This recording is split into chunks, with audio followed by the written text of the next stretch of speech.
Episode number 14. Here we are. When I began this journey, I didn't even think I'd be getting this far, to be honest. It was just an idea to do a poker vlog. You know, I had been watching poker vlogs, and I love poker. I play poker. It's a passion of mine.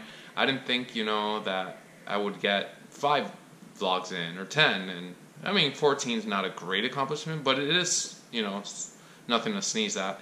And I want to thank all you guys, honestly, because I'm almost at 600 subscribers. I'm trying to get to 1,000 by the end of 2017. Let's see if we can get there.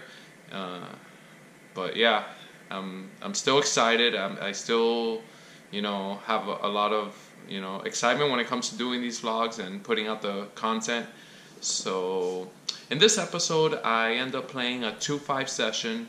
This was at the Hard Rock back in mid-September. The World Series of Poker circuit event was going on. I would have loved to have played one of the tournaments, but I didn't. Just didn't have the time during the series. I actually haven't played a tournament since my 14th place in the World Series of Poker, so I've been kind of, wanting to get back on the tournament grind. Hopefully soon I'll play one of those. But enough about that. Let's get right into the episode.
So I sit down at the 2-5 table and I fold for a little bit, not really getting cards. The table's a little bit slow. I'm very surprised. It's a Saturday night, like I said, the World Series of Poker circuit event is going on, first time ever at the Seminole Hard Rock in Hollywood, Florida.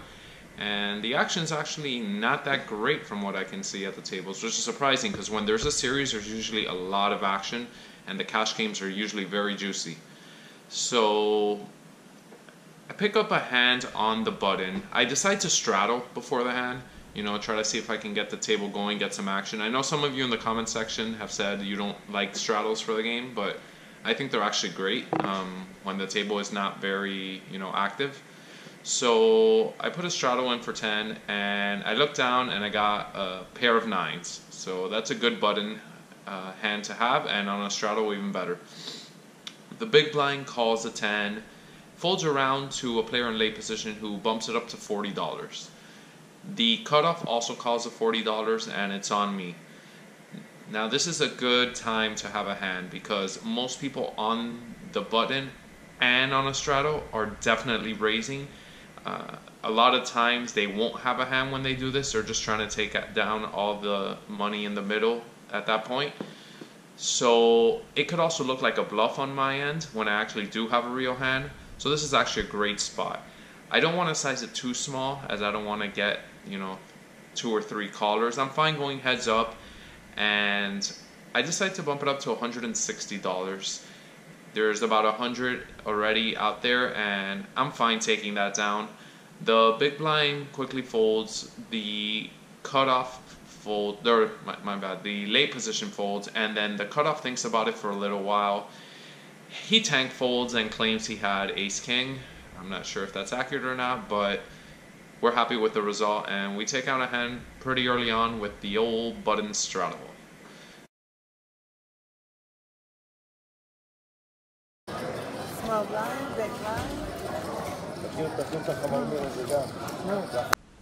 A little later on in the session, we pick up ace-10 of hearts in late position. This is a great place to have a hand like this, and it folds around to me, and I bump it up to $20. Gonna try to take down the blinds right here.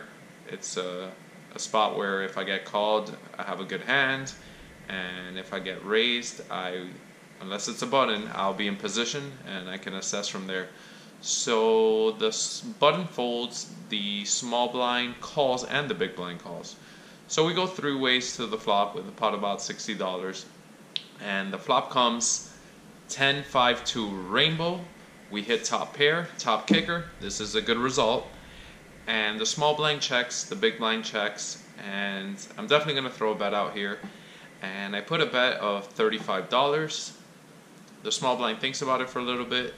He folds. The big blind comes along for a call. At this point, the big blind could have anything. Although I did make it $20. I'm thinking he could have a 10 as well, which would be actually a very good result based on me having the best kicker. But he could also have hands like 3-4 suited and have an open-ended straight draw. I'm likely ahead 90% of the time, I would say, in a hand like this. So we're off to the turn. The turn comes and it's the king of diamonds. This puts a second diamond out on the board.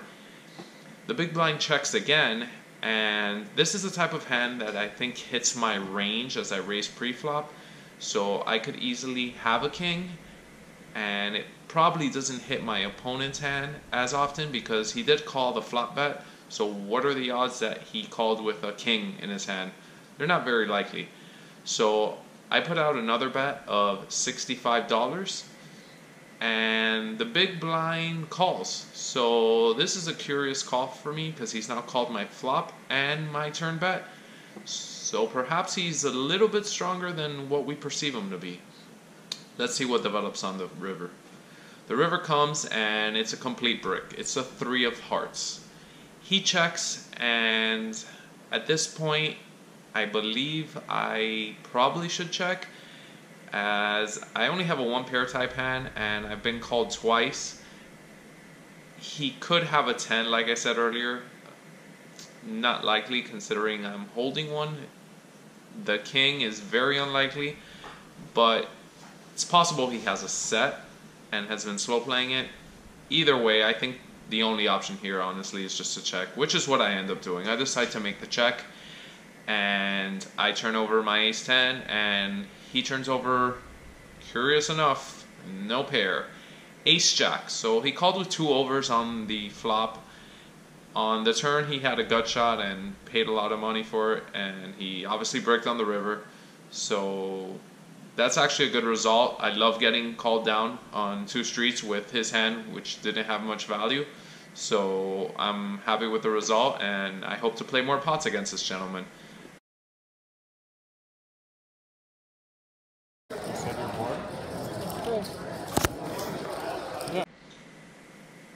This next hand, another button straddle. I didn't do it, I swear. This time it was not me.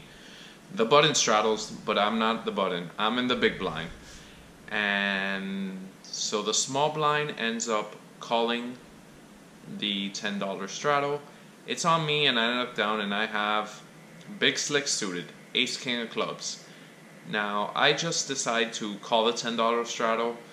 Time out. Before you guys say, what are you doing? You're supposed to put in a bet here. I know. But the table has gotten a little bit wild, so I am basically calling the straddle with the hope that somebody raises this $10 straddle. So it folds around to the player in late position, and he makes it 35. So the plan worked.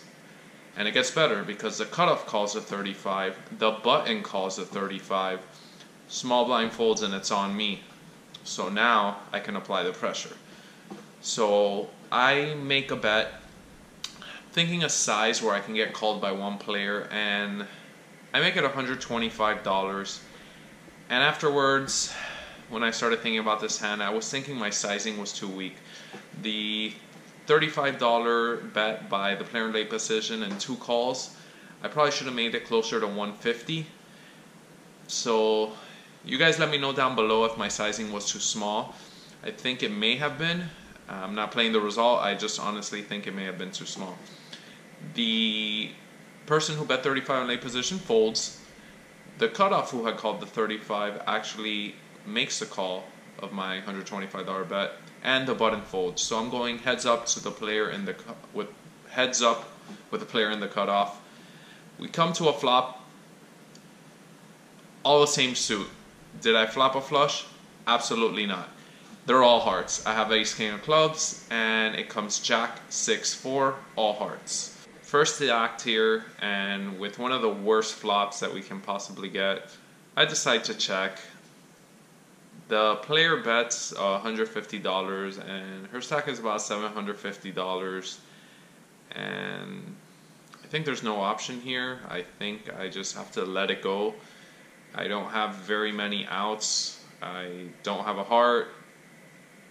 I could be crushed already. I could hit an ace or king and be crushed. So there really is no value in calling here, and there isn't value in raising based on her stack. She may not fold, and I decide to just lay the hand down, and I think my pre-flop bet should have been bigger in retrospect. Like I said, let me know in the comments down below what you guys think. This last hand I want to go over with you guys, I have ace-6 of spades, middle position, and I decide to limp. The table's kind of slowed down a little bit at this point of the night, so seeing flops is a good thing, as I think my strength is post-flop. A couple people also limp, and the button ends up betting $30. Folds around to me, and I think about 3-betting. The button could be betting anything here with light hands, hands that aren't that strong. But like I said, I like my post-flop play. I am out of position. That's one of the reasons I do advise probably putting in a 3-bet here.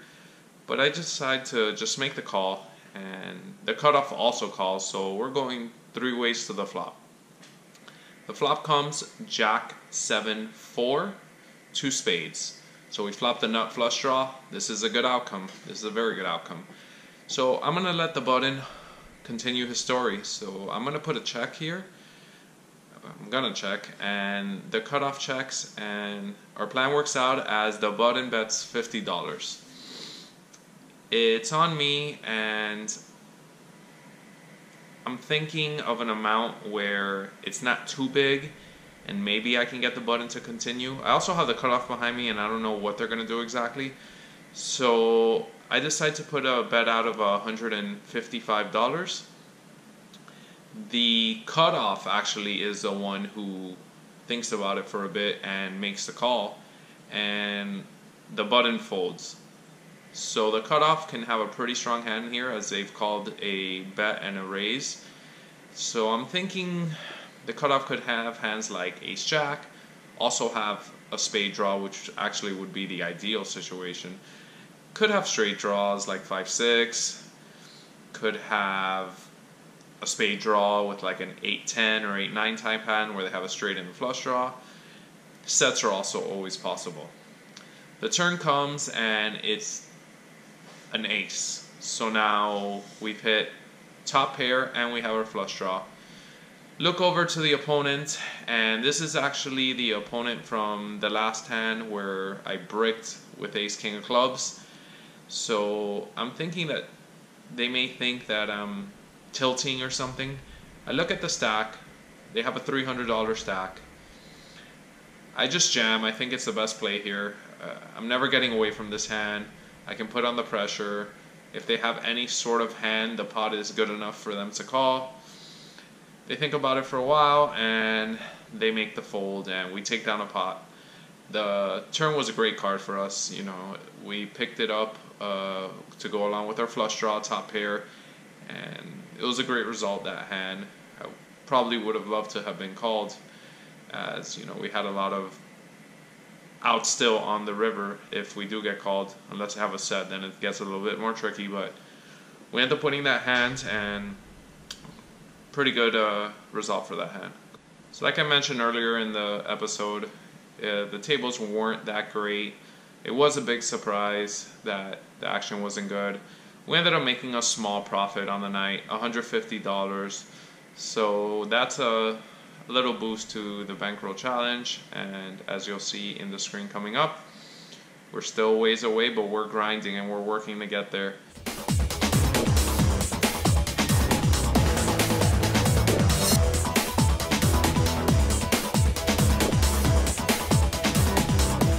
Last bit of information, I promise you guys in the next month or two I will visit a new property. I know I'm always going to the Hard Rock. It's because I've been running so good there.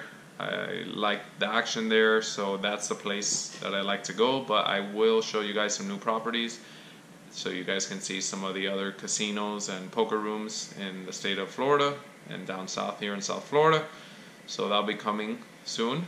Until the next time, be on the lookout for my next poker vlog coming to a YouTube near you. Peace out.